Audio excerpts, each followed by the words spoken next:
ये वीडियो में हम क्रॉस साइट स्क्रिप्टिंग वल्नरेबिलिटी के बारे में देखेंगे कि क्रॉस साइट स्क्रिप्टिंग वल्नरेबिलिटी होता क्या है। एंड जैसे कि अगर आपने पिछली क्रॉस साइट रिक्वेस्ट फॉर्जरी जो CSRF वल्नरेबिलिटी थी, तो उसमें आपने देखा था कि हमने CSRF जो मीडियम सेवेरिटी थी उसको एक्सप्लॉइट करने के लिए ये क्रॉस साइट स्क्रिप्टिंग का यूज़ किया था। तो क्रॉस साइट स्क्रिप्टिंग को अलग से भी वो वल्नरेबिलिटी है, अलग से भी आप कोई वेबसाइट में फाइंड करते हो तो सबमिट कर सकते हो। एंड आप ये वल्नरेबिलिटी को किसी और वल्नरेबिलिटी के साथ लिंक करके और इसको हायर सेवेरिटी भी बना सकते हो। जैसे कि generally cross site scripting medium level की सेवेरिटी में आता है, और कभी कभी जो सेल्फ एक्सेसेस होता है या डॉम बेस्ड एक्सेसेस वो लो या इन्फॉर्मेटिव में भी आता है। पर अगर आपको जो कोई सेंसिटिव एंड पॉइंट पे क्रॉस साइट स्क्रिप्टिंग मिलता है, फॉर एग्जांपल आपकी प्रोफाइल हो गई या आपका कोई कमेंट सेक्शन हो गया या फिर स्टोर्ड एक्सेसेस होता है, तो वो कभी भी हाई सेवेरिटी में भी जाता है। एंड आप उसको क्रॉस साइट स्क्रिप्टिंग को cross site request forgery CSRF उसके साथ कंबाइन करके जो सेम ओरिजिन पॉलिसीज होती है उसको भी बाईपास कर सकते हो एंड ऑल।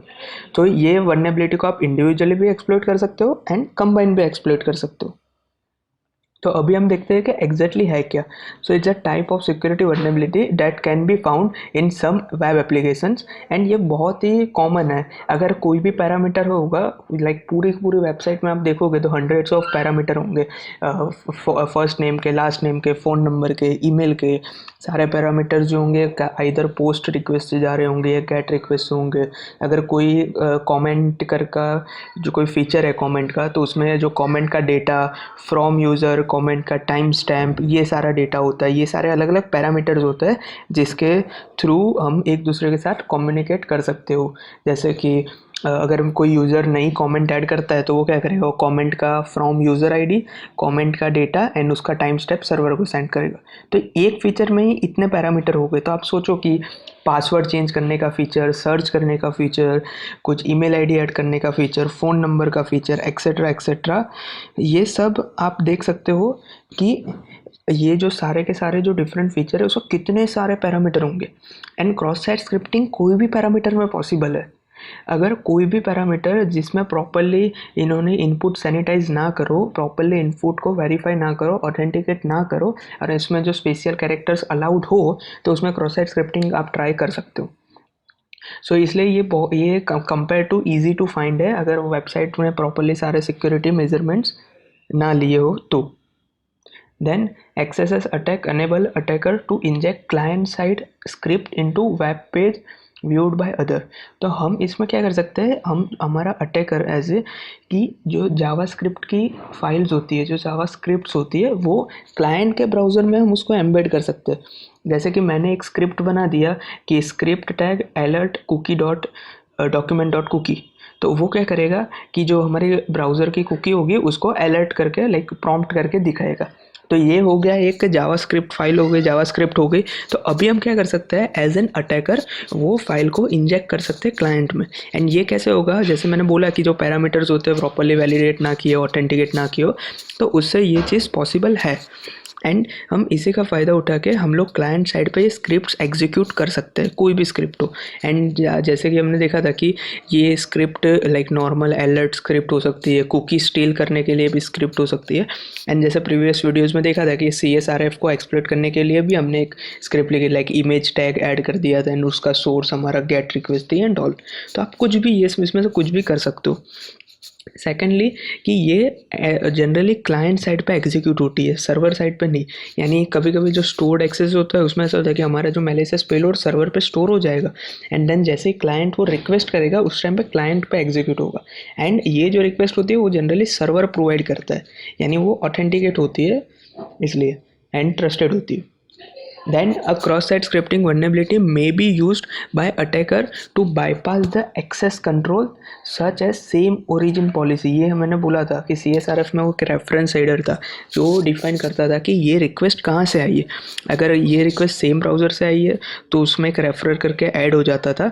बट अगर ये जो रिक्वेस्ट है कोई और वेबसाइट सेंड करता है तो उसमें रेफरेंस हेडर नहीं होता। एंड वो क्योंकि ब्राउज़र के अंदर एक सेम ओरिजिन पॉलिसी सेट की होती है कि कोई और वेबसाइट किसी और वेबसाइट की कुकी एक्सेस नहीं कर सकती। तो वो इसको बाईपास करने के लिए भी आप XSS का यूज़ कर सकते हो।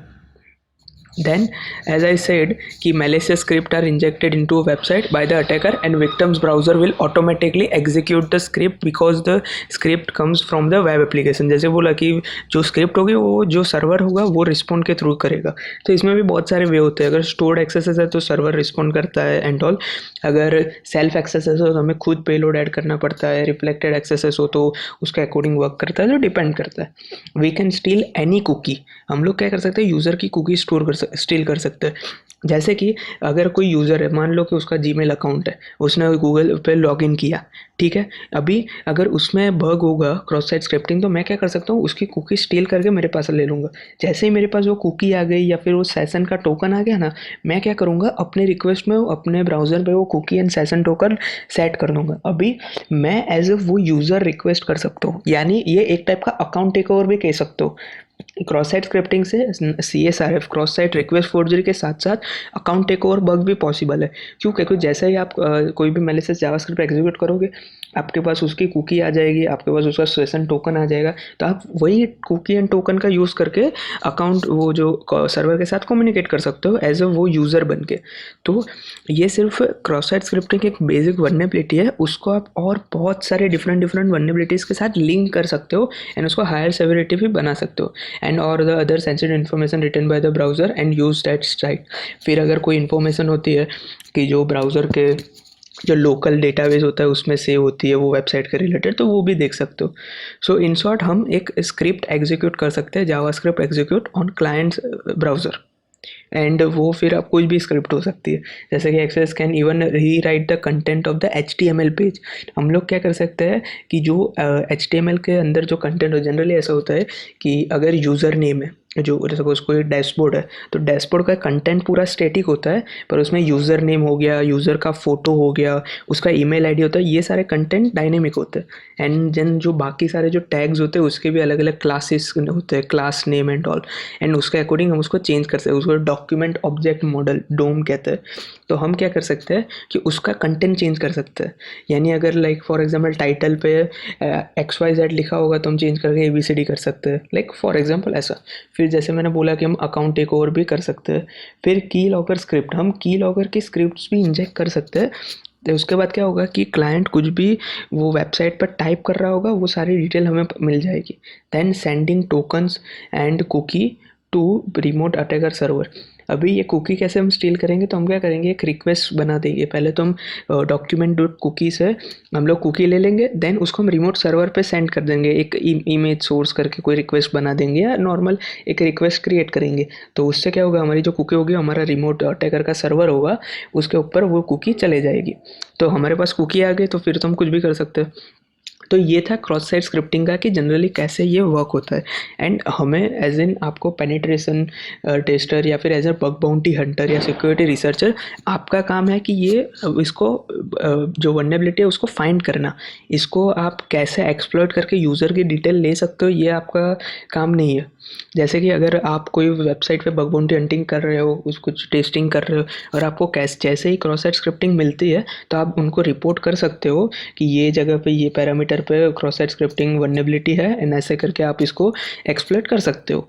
एंड वो लोग फिर रिजॉल्व करते हैं. आपको हर बार ये दिखाने की ज़रूरत नहीं पड़ेगी कि ये देखो मैंने यहाँ से कुकी स्टील कर दी, ये देखो मैंने अकाउंट टेक ओवर कर लिया. उनको पता ही होगा कि अगर क्रॉस साइट स्क्रिप्टिंग वल्नरेबिलिटी है तो ये है.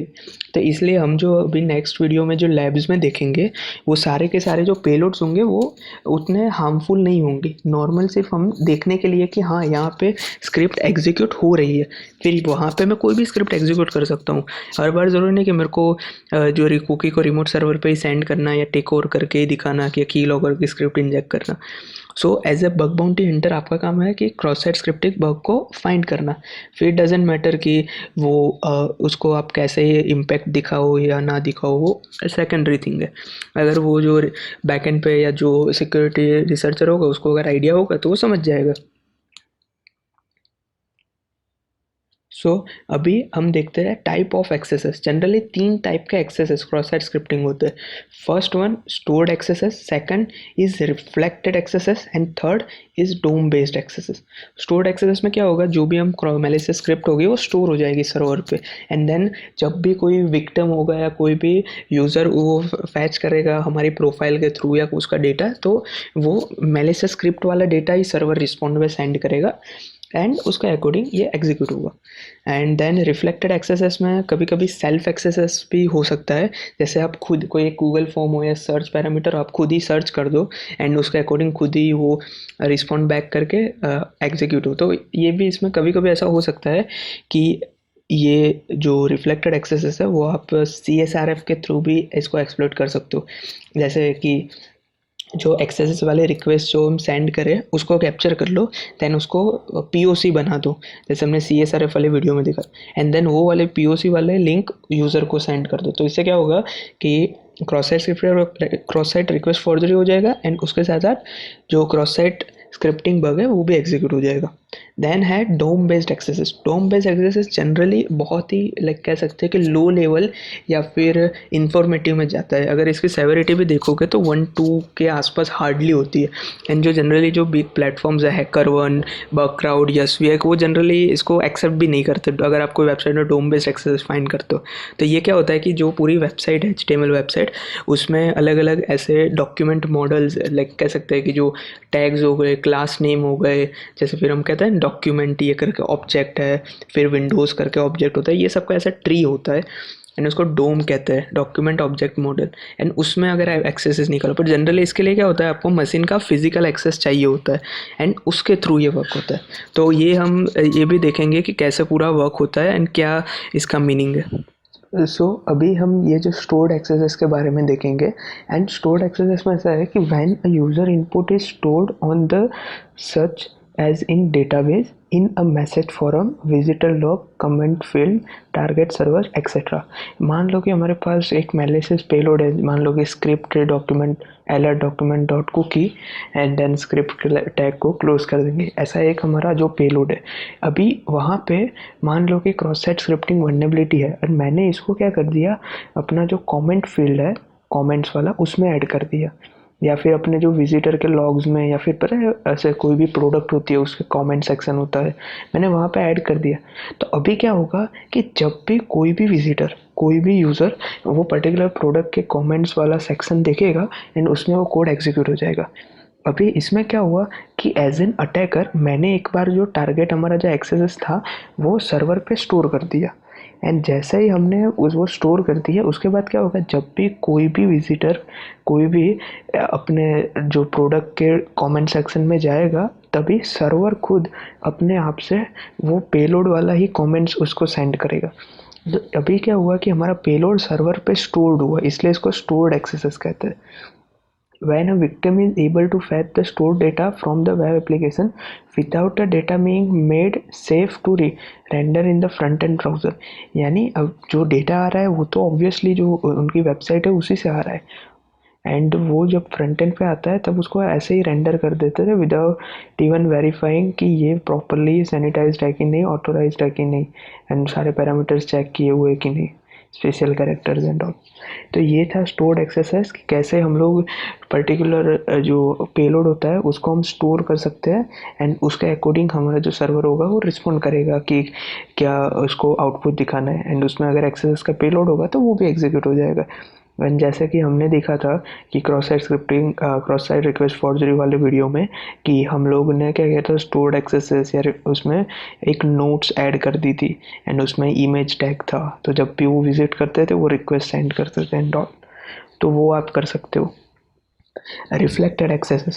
So when user input is immediately written by a web application in error message, search result or any other response that includes some or all of the input provided by the user as a part of the request। यानी जो last में क्या हो रहा था stored XSSes में कि हम जो डेटा तो था हमारा एक्सेसेस पेलोड वो सर्वर पे स्टोर हो रहा था एंड उसके अकॉर्डिंग हमें सर्वर ही रिस्पॉन्ड में दे रहा था एक्सेसेस पेलोड वाला कंटेंट। इसमें क्या होगा कि यूज़र खुद इनपुट ऐड करेगा, जैसे यूज़र ने सर्च पैरामीटर हो गया या फिर कोई एरर मैसेज वगैरह हो गया कि वहाँ पे उसने पैरामीटर एंटर किया एंड जैसे ही एंटर किया उसके अकॉर्डिंग जो आउटपुट आया उसके थ्रू ही यह फ्रंट एंड पे रेंडर हो जाएगा। वन मोर थिंग कि this is happening without the data being made safe to render in the browser and without the permanent storing the user provided data। stored access में क्या था कि जो भी यूज़र इनपुट दे रहा था वो परमानेंट स्टोर हो रहा था सर्वर पे। यहाँ पे ये नहीं होगा, यहाँ पे वो सर्वर पे स्टोर नहीं हो रहा, बट जो हमने इनपुट पैरामीटर दिया उसके अकॉर्डिंग रिफ्लेक्ट करेगा। अगर मैं सर्च पैरामीटर में हेलो लिख रहा हूँ तो हेलो के अकॉर्डिंग मेरे को आउटपुट देगा। वो आउटपुट स्टोर नहीं हो रहा कि हेलो है तो इतना ही चीज़ें हमें रिस्पॉन्ड में देनी, नहीं। वो क्या करेगा, अगर हेलो मैंने सेंड किया तो हेलो के अकॉर्डिंग सिमिलर अगर मैच वाली स्ट्रिंग्स होगी वो मैच करके मेरे को आउटपुट देगा। तो वैसे हमारा जो आउटपुट है वो रिफ्लेक्ट हो रहा है, हमने जो भी इनपुट डाला वो रिफ्लेक्ट हो रहा है हमारे फ्रंट एंड यूज़र के ब्राउज़र में, एंड उसके अकॉर्डिंग हम लोग जो क्रॉस साइट स्क्रिप्टिंग का पेलोड है वो एग्जीक्यूट कर रहे हैं। वन मोर थिंग कि this user provided data may stick only to that particular user's browser window, कि ये वो यूज़र के ब्राउज़र विंडो में ही रहेगा। अगर मेरे को कोई पर्टिकुलर यूज़र में ये रिफ्लेक्ट एक्सेस को एक्सप्लोर करना है तो ये वल्नरेबिलिटी वो पर्टिकुलर ब्राउज़र में रहेगी। तो अगर मेरे को इसको एक्सप्लोर करना हो तो एक दो तरीके हैं, जैसे कि जो रिफ्लेक्टेड एक्सेस वाले रिक्वेस्ट हो उसको कैप्चर करके उसको CSRF की POC बना देते हैं .html फाइल में एंड वो सेंड करेंगे। तो क्रॉस साइट रिक्वेस्ट फॉर्जरी से इसको कंबाइन करेंगे तो जैसे यूज़र ओपन करेगा उसमें ये वाले रिक्वेस्ट हो जाएगी एंड उसके अकॉर्डिंग हो जाएगा। वन मोर थिंग कि जब सर्च पैरामीटर होते हैं तो सर्च पैरामीटर की वैल्यू होती है ना वो कभी कभी URL में दिखती है। वो अगर गेट पैरामीटर से रिक्वेस्ट सेंड करें तो हम क्या करते हैं, वो URL ही सेंड कर सकते हैं। उसमें जो गेट पैरामीटर में जो सर्च की वैल्यू होती है ना वो चेंज करके कोई अपना मैलिशियस पेलोड ऐड कर देंगे, वैसी वाली जो पूरी URL हम सेंड करेंगे विक्टिम को। तो वो भी एक पॉसिबिलिटी है, वो भी रिफ्लेक्टेड एक्सेसेस कहते हैं। सो ये था रिफ्लेक्टेड एक्सेसेस एंड अभी हम देखते हैं DOM based accesses. So here are DOM based accesses. It happen when the form of accesses which appears in document object model or DOM environment instead of HTML page. अभी ये जो vulnerability है वो HTML page के नहीं है। जैसे कि अगर आपको थोड़ा बहुत जो फ्रंट एंड वगैरह का नॉलेज हो तो उसमें क्या होता है कि जो भी हमारी वेबसाइट होती है वो उसके अंदर बहुत सारे अलग अलग डोम होते हैं, मीन्स के ऐसे ऑब्जेक्ट होते हैं। जैसे कि मान लो कि कोई वेबसाइट है उसमें अलग अलग H1 टैग्स है, बॉडी टैग है, फिर पैरामीटर टैग है, div टैग है, सबके अलग अलग क्लास नेम होंगे। फिर वो क्लास नेम के अकॉर्डिंग अगर मेरे को कोई भी आउटपुट को फैच करना हो तो मैं वो आउटपुट फैच कर सकता हूँ एंड उसके अकॉर्डिंग ये पूरा का पूरा वर्क होगा। जैसे कि इसके अंदर अगर आपने देखा हो कि मैं कई बार ऐसा बोल रहा हूँ कि script tag and alert document dot cookie, तो क्या है डॉक्यूमेंट करके एक ऑब्जेक्ट है, उसके अंदर कुकी भी हो सकती है, URL भी हो सकते हैं, ऐसे अलग अलग वैल्यूज़ है। वैसे ही एक और चीज़ है विंडोज़ करके, कि विंडोज़ के अंदर से फिर आप अलग अलग जो आपका जो पूरा ब्राउज़र होगा वो कैसे व्यू करेगा एंड ब्राउज़र में कितना परसेंटेज आपको व्यू करना है एंड ऑल ये सारे डिटेल भी होती है। तो आपकी जो भी वेबसाइट होगी उसका एक ट्री बनता है, उसमें जितने भी ऑब्जेक्ट होते हैं, जितने क्लासेस होते हैं, वो सारे का ऐसा ट्री बनता है एंड वो लोकली स्टोर होता है एंड वो जो स्टोर होता है उसमें हम एक्सेसेस निकालेंगे। सो जनरली ये वल्नरेबिलिटी बहुत ही लो या इंफॉर्मेटिव में ही कंसिडर होती है एंड अगर आप बगक्राउड या हैकर1 पे अपलोड करोगे या फिर कोई उसमें प्लेटफॉर्म में सबमिट करोगे तो वो जनरली इसको कंसिडर ही नहीं करते, क्योंकि कई बार इसमें ऐसा होता है कि यूज़र का जो PC होता है या फिर उसका जो ब्राउज़र होगा उसका फिजिकल एक्सेस चाहिए होगा। अगर मेरे पास विक्टिम के मशीन का फिजिकल एक्सेस है तो इसका मतलब ही क्या है। तो ये एक टाइप की पॉसिबिलिटी है। ऐसा ज़रूरी नहीं कि हर बार फिजिकल एक्सेस ही चाहिए, but most of the cases में ये सिनारियो होता है एंड उसके अकॉर्डिंग वो डॉम ऑब्जेक्ट में सब चेंजेस होते हैं। And the source code could be the URL of the page, it could be an element of the HTML and document of the HTML page। जैसे कि मैंने बोला कि इसके अंदर कुछ भी हो सकता है, कि जो HTML पेज के होते हैं उसके अंदर जो टैग्स है वो हो सकते हैं, फिर जो उसके अंदर एलिमेंट है जैसे div टैग हो गए, कंटेनर्स हो गया, वो हो सकता है, URL हो सकता है, तो कुछ भी हो सकता है। And it is an XSS attack wherein the attack payload is executed as a result of modifying the DOM environment in the victim's browser used by the original client-side script so that the client-side code run in an unexpected manner।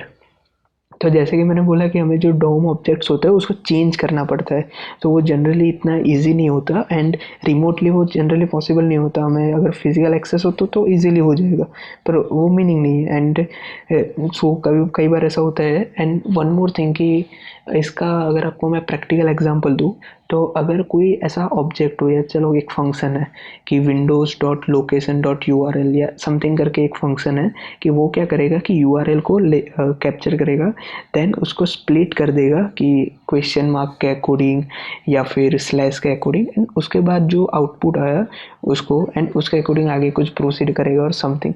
तो मैं क्या करूँगा, अपनी URL को ही change कर दूँगा। जैसे कि अगर यहाँ पे मेरी एक URL है, ठीक है, यहाँ पे मैं HTTP